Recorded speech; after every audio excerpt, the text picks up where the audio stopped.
ஓம் ஸ்ரீ சாய்ராம்.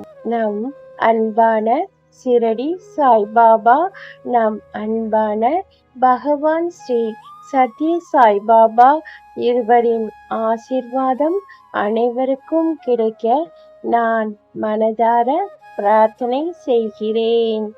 பகவான் ஸ்ரீ சத்ய சாய்பாபா அவர்களின் தெய்வீக அருளுரை.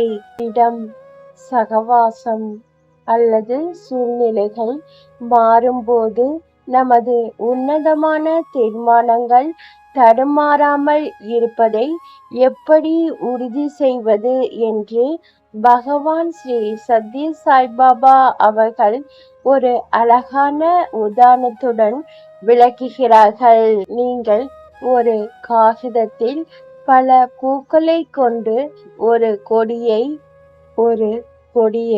வரைந்துள்ளீர்கள். காற்று வீசும்போது காகிதம் படபடக்கும், ஆனால் காகிதத்தில் வரையப்பட்ட கொடி அல்ல. அதுபோல கெட்ட சகவாசத்தின் செல்வாக்கால் உங்கள் மனம் தடுமாறலாம். ஆனால் நீங்கள் உண்மையான அன்பை பெற்றிருக்கும் போது உங்கள் இதயம் நிலையாக இருக்கும். இதயத்தில் இருக்கும் உண்மையான அன்பை யாராலும் மாற்ற முடியாது. அன்பு உங்கள் மனதில் மட்டுமல்ல, உங்கள் இதயத்திலும் இடம்பெற வேண்டும்.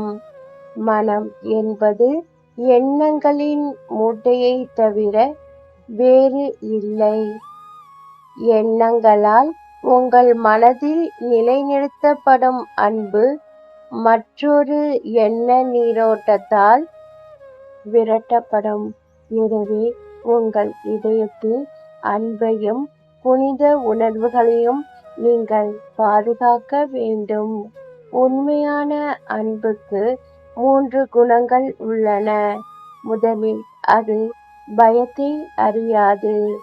இரண்டாவது, அது யாரிடமிருந்தும் எதையும் பிச்சை எடுப்பதில்லை. மூன்றாவது, அது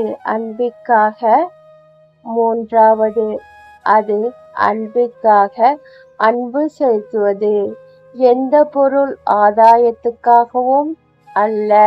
இந்த 3 குணங்களின் அன்பின் மையமாகும். இந்த வகையான புனித அன்பு உண்மையில் உண்மையான அன்பு. பகவான் ஸ்ரீ சத்ய சாய்பாபா அவர்களின் தெய்வீக சொற்பொழிவு. ஜூன் மாதம் 20ஆம் தேதி 1996ஆம் ஆண்டு.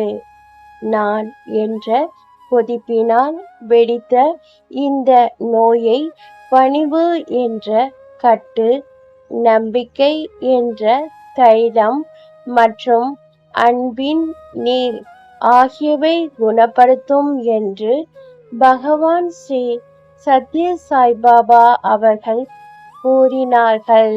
இந்த பதிவை பார்த்த அனைவருக்கும் நன்றி, வணக்கம்.